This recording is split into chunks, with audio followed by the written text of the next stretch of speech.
आज के इस कार्यक्रम के उत्सव मूर्ति श्रीमान पुष्कर सिंह धामी जी, मुख्यमंत्री उत्तराखंड, उत्तराखंड के सभी मंत्रिमंडल के सम्मानित सदस्यगण, सभी सांसद महोदय, सभी विधायक महोदय और आज के कार्यक्रम में पधारे हुए उद्योग जगत से जुड़े हुए सभी डेस्टिनेशन उत्तराखंड को सफल करने के लिए आए हुए प्यारे भाइयों और बहनों और विद्यार्थी मित्रों, आप सभी को नमस्कार। आज सबसे पहले मैं इस देवभूमि को और देवभूमि में स्थित बाबा केदारनाथ, बद्रीनाथ को प्रणाम कर कर मेरी बात की शुरुआत करना चाहता हूं। धामी जी ने ठीक ही कहा कि आज का कार्यक्रम ये डेस्टिनेशन उत्तराखंड का समारोह नहीं है, कई चीजों की शुरुआत है। मैं भी मानता हूं, जब ये डेस्टिनेशन उत्तराखंड की परिकल्पना मैं पहले उत्तराखंड आया तब श्री धामी ने मुझे समझाई, तब मेरे मन में भी एक हल्का सा डाउट था, मगर धामी जी बड़े उत्साह से समझा रहे थे, मैं कुछ बोला नहीं। मैंने बोला क्या लक्ष्य रखा है धामी जी आपने? तो उन्होंने कहा 2 लाख करोड़ का, परंतु आज 3.5 लाख करोड़ के एमओयू समाप्त हो चुके हैं। मैं धामी जी के नेतृत्व में समग्र उत्तराखंड के प्रशासन को बहुत बहुत शुभकामनाएं देना चाहता हूं और बधाई देना चाहता हूं। मित्रों, आज का ये समारोह 3.5 लाख करोड़ के एमओयू के साथ नए उत्तराखंड की अनंत संभावनाओं को तराशने की शुरुआत।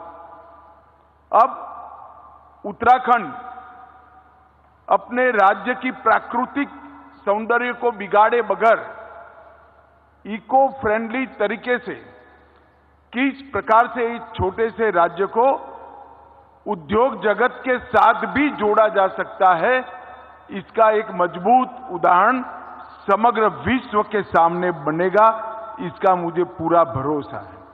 और इसीलिए हमारे प्रधानमंत्री मोदी जी ने बहुत विश्वास के साथ उत्तराखंड की पहाड़ियों पर आकर कहा कि 21वीं सदी का तीसरा दशक उत्तराखंड का दशक होगा। ये मोदी जी का भरोसा हर उत्तराखंडवासी की धाती है। एक ही स्थान है जहां दैवी शक्ति भी है और डेवलपमेंट भी, दोनों को साथ में रखने वाला एक ही स्थान है। और धामी जी ने इसके साथ परफॉर्मेंस को भी जोड़ दिया है। बड़ी विनम्रता के साथ अभी जो टनल में फंसे हुए 41 श्रमिक भाइयों को निकालने का श्रेय धामी जी ने भारत सरकार में प्रधानमंत्री जी को, सारी एजेंसियों को देने का प्रयास किया। मगर धामी जी मैं आज निसंकोच कहना चाहता हूं कि आपके नेतृत्व के प्रयास ने ही 41 मजदूरों को सकुशल बाहर निकाला है। पूरा देश चिंतित था, पूरा देश सोच रहा था क्या होगा ये श्रमिक भाइयों का। इतने दिन तक रास्ते नहीं निकलते थे और बीच में एक के बाद एक व्यवधान आते थे, मगर बड़े धैर्यपूर्वक अंदर उनका मोरल बूस्टिंग करने के प्रयासों सहित मैं बारीकी से देख रहा था पूरी चीज को। प्रधानमंत्री जी स्वयं इसको मॉनिटर भी कर रहे थे, मगर इसका एग्जीक्यूशन धामी जी ने बहुत अच्छे तरीके से किया। और कई बार वो उत्तराखंड की जनता को स्थान पर जाकर संबोधित भी किए। उनके चेहरे पर अद्भुत शांति और आत्मविश्वास जो था, वो बहुत बड़ी बात है, एक नेतृत्व के लिए बहुत बड़ा प्रमाण है। मैं बहुत बहुत बधाई देना चाहता हूं इस सफल रेस्क्यू के लिए उत्तराखंड सरकार और विशेष कर श्री धामी जी को। अटल जी ने उत्तराखंड की स्थापना करी। उसके पीछे उद्देश्य था कि इतने बड़े उत्तर प्रदेश में कहीं ना कहीं उत्तराखंड के विकास को निग्लेक्शन का अनुभव होता था, विकास हो नहीं पाता था। और 2 दशक के सफर के बाद आज मैं कह सकता हूं कि अटल जी ने उत्तराखंड को बनाया था, मोदी जी ने उत्तराखंड को संवारा है और अब मोदी जी के नेतृत्व में उत्तराखंड आगे बढ़ रहा है। मित्रों, आज यहां पर डेस्टिनेशन उत्तराखंड के नाम से ग्लोबल इन्वेस्टर समिट हुई। 2 दिन की समिट में 3.5 लाख करोड़ के MOU हुए और आज कई प्रकार की नई शुरुआत उत्तराखंड के अंदर अनंत संभावनाओं को खोलने वाली शुरू हुई है। परंतु आज मैं आपको बताना चाहता हूं कि भारत का विकास जो ये 1 दशक में हुआ है, वो 1 दशक में पूरी दुनिया चकाचौंध हो जाए इस प्रकार से हर एक क्षेत्र में भारत आगे बढ़ा है। इसके पीछे प्रधानमंत्री नरेंद्र मोदी जी का एक दूरदृष्टिपूर्ण नेतृत्व भी है और नेतृत्व की अंतिम छोर तक बातों को फॉलो अप करने की क्षमता भी है। ये दोनों के कारण ही आज पूरी दुनिया भारत को बड़ी आशा के साथ देख रही है और मोदी जी ने हमारे सामने लक्ष्य रखा है कि 2047 तक भारत एक पूर्ण विकसित राष्ट्र के रूप में सर्व क्षेत्र में विश्व में भारत सर्वप्रथम हो, ऐसे भारत की हम रचना कर पाए, ये लक्ष्य रखा है।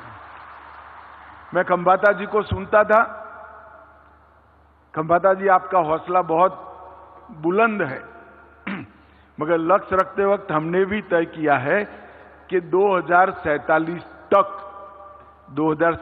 तक मतलब हमें आगे इसके पहले करने की सभी संभावनाओं को मोदी जी ने भारत की युवा पीढ़ी के लिए खुला छोड़ा है और समग्र विश्व में आगे बढ़ने के लिए अब भारत का समय आ गया है। आज पूरी दुनिया भारत की ओर देख रही है और मैं बड़े विश्वास के साथ कह रहा हूं 2025 के समाप्त होते होते भारत 5 ट्रिलियन अमेरिकन डॉलर की इकोनॉमी बन जाएगा, ये हमारा विश्वास।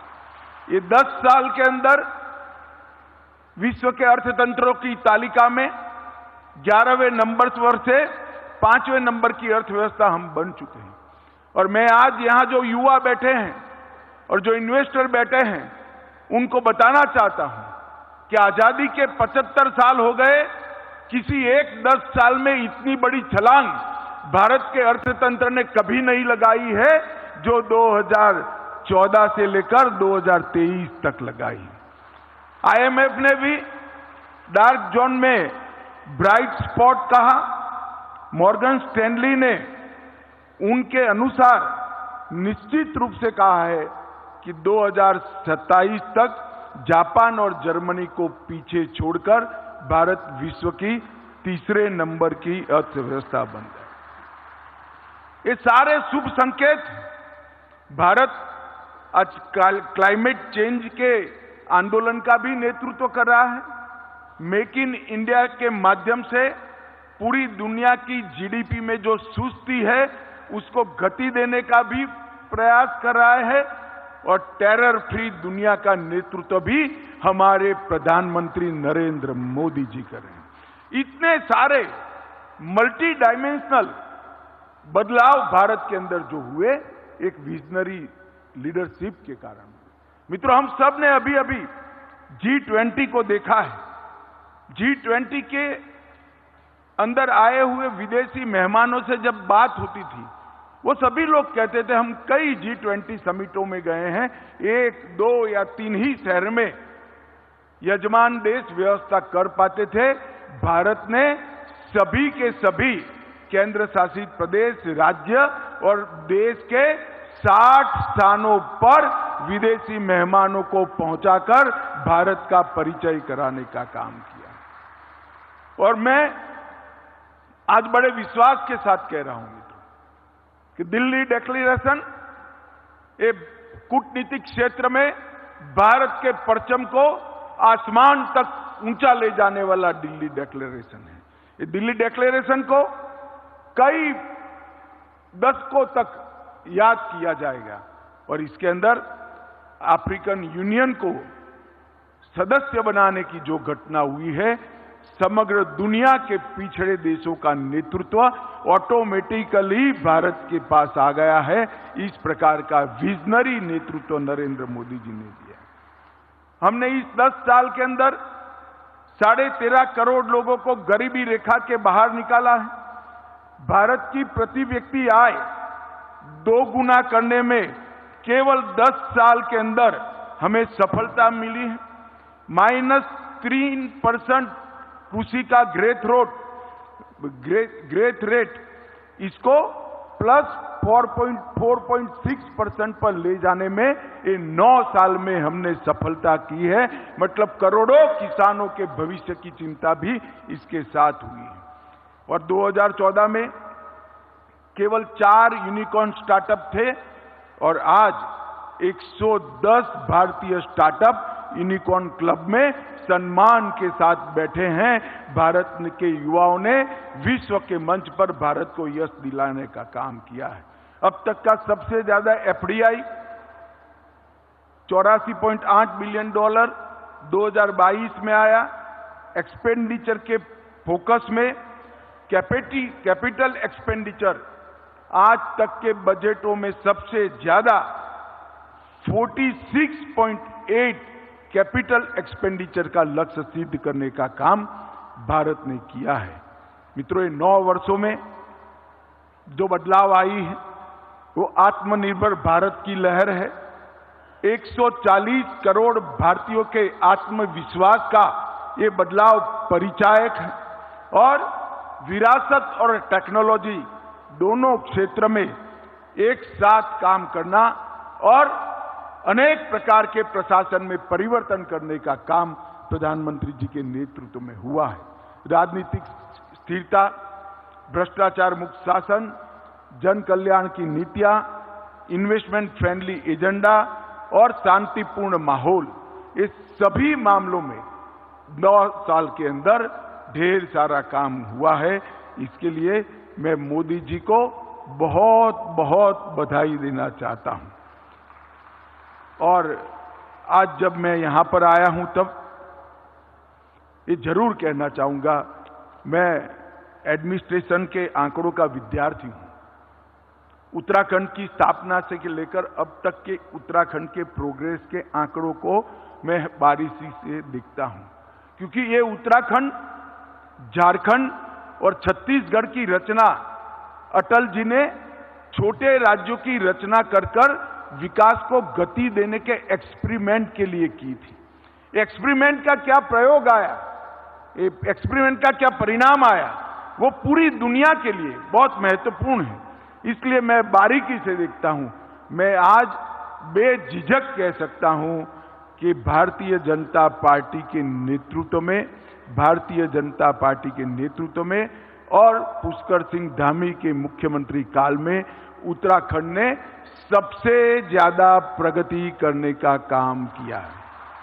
और ये प्रगति ऑल अराउंड प्रगति हुई, हर क्षेत्र के प्रगति हुई। कई प्रकार के नए नए इनिशिएटिव, चाहे भारत की सीमाओं पर खाली होती गांव पलायन, इसको रोकने के लिए इनिशिएटिव लेना हो, चाहे यात्रा को सुचारू रूप से चलाने के लिए व्यवस्थाएं खड़ी करनी हो, चाहे इंफ्रास्ट्रक्चर खड़ा करना हो, चाहे इन्वेस्टमेंट फ्रेंडली पॉलिसियां बनानी हो। मैं तो आश्चर्यचकित हूं, 3-6 साल के अंदर 30 से ज्यादा पॉलिसी बनाकर उत्तराखंड ने अपने आप को पॉलिसी ड्रिवन स्टेट का बिरुद अपने आप प्राप्त करने का काम किया। धामी जी कहते हैं कि यहां आपको हर जगह अच्छा डेस्टिनेशन मिलेगा, कुदरत ही कुदरत है, देव भी है, मगर मैं कहता हूं कि यहां पर भ्रष्टाचार मुक्त शासन भी है, जो इन्वेस्टमेंट के लिए बहुत जरूरी है। आज वैश्विक भ्रष्टाचार विरोधी दिन है और कोइंसिडेंट देखिए कि 2 दिन पहले ही अखबारों में हमने ऐसी तस्वीरें देखी, मैं तो अचंभित रह गया। किसी पार्टी के सांसद के घर से इतने सारे नोट निकलना, मैं विश्वास से कह रहा हूं, इतने सारे इंडस्ट्रियलिस्ट बैठे हैं, आपने इतने नोट आपके जीवन में नहीं देखे होंगे, सिर्फ बैंक का काम करने वाले ट्रेजरी के लोगों ने ही देखे होंगे। परंतु आज मोदी जी के नेतृत्व में पारदर्शिता के साथ विकास का सूत्र जहां जहां भारतीय जनता पार्टी की सरकारें हैं वहां जमीन पर उतरा है, वास्तविक बना है। और आज मोदी जी ने जिस कठोरता के साथ भ्रष्टाचार के खिलाफ काम किया है, मैं देश की जनता को विश्वास दिलाना चाहता हूं कि भ्रष्टाचार करने वालों को बख्शा नहीं जाएगा। कितना भी बड़ा व्यक्ति है वो उसका दंड भुगते। उत्तराखंड के अंदर हमने एक पारदर्शी माहौल उत्तराखंड सरकार ने देने का प्रयास किया है। मित्रों, ढेर सारी संभावनाएं उत्तराखंड में पड़ी हैं। एक तो राजधानी के बहुत नजदीक है, हमारा स्पेशल रोड बन जाने के बाद अब दिल्ली से देहरादून 2.5 घंटे के अंदर पहुंच सकते हैं और इसके साथ साथ पूरे विश्व के यात्रिकों को यहां लाने की क्षमता उत्तराखंड में है। पूरे भारत में सबसे शांत और सुरक्षित राज्य अगर कोई है तो हमारी देवभूमि है, हमारा उत्तराखंड है। इसकी कानून और व्यवस्था पूरे देश में सबसे कम अपराध दर वाले राज्यों में से एक राज्य उत्तराखंड है और यहां पर औद्योगिक संघर्ष 0 है। औद्योगिक संघर्ष के कारण, हड़ताल के कारण कम से कम मानव दिन की क्षति जहां पर हो, ऐसा राज्य उत्तराखंड है। और इसके साथ साथ 30 पॉलिसी के तहत ये पॉलिसी ड्रिवन स्टेट भी बन चुका है। और मैंने जैसे पहले कहा, पारदर्शिता अब उत्तराखंड का स्वभाव बनी है। आपको कभी भी भ्रष्टाचार का शिकार नहीं होना पड़ेगा। इस प्रकार का शासन हमने उत्तराखंड में देने का काम किया है। मित्रों, केंद्र सरकार के नीति आयोग के सुझावों के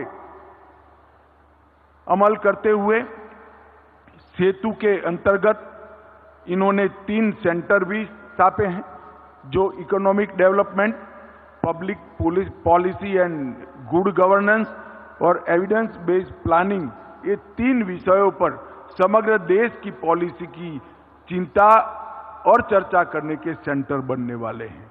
तो इसका मतलब है आने वाले दिनों में उत्तराखंड पॉलिसी मेकिंग में भी अपनी बहुत बड़ी भूमिका तय करने वाला है। यहाँ पर्यटन, सेवा, एमएसएमई, लॉजिस्टिक, कस्टमाइज्ड पैकेज और इसके साथ साथ आईटी के लिए और विशेषकर पर्यटन और आयुष के लिए ढेर सारी संभावनाएं उत्तराखंड राज्य में पड़ी हैं। मित्रों, मैं ज्यादा कहना नहीं चाहता, हम सब लेट ही चल रहे हैं, परंतु मैं इतना जरूर कहना चाहता हूं, अटल जी ने बड़े भरोसे के साथ छोटे राज्यों की रचना की थी। पूरे देश की जिम्मेदारी है कि ये छोटे राज्यों का प्रयोग सफल हो। पूरे देश की जिम्मेदारी है कि जिस राज्य में हमारे श्रद्धा केंद्र बैठे हैं वो राज्य आगे बढ़े। पूरे देश की जिम्मेदारी है कि देश के 40% हिस्से को पीने का पानी पहुंचाने वाली गंगा जी और यमुना जी जहां से निकलती है, वो उत्तराखंड को हम मजबूत करें, विकसित करें, आगे बढ़ाइए। मैं आज उद्योग जगत के सभी लोग जिन्होंने 3.5 लाख करोड़ का इन्वेस्टमेंट यहां किया है, वो लोगों का भारत सरकार की ओर से, उत्तराखंड सरकार की ओर से और धामी जी की ओर से बहुत बहुत धन्यवाद करना चाहता हूं, साधुवाद देना चाहता हूं और विश्वास भी दिलाना चाहता हूं। आपने भरोसा कर उत्तराखंड सरकार पर यहां आए हैं, आपको कोई दिक्कत नहीं होगी। रेड कारपेट वेलकम से भी ज्यादा हृदय का स्वागत यहां पर आप फील करोगे, ऐसा मेरा भरोसा है। मैं उत्तराखंड की देवभूमि की जनता को आने वाले उत्तराखंड के अच्छे दिनों के लिए अनंत अनंत शुभकामनाएं देकर मेरी बातों को समाप्त करता हूं। वंदे मातरम, भारत माता की जय।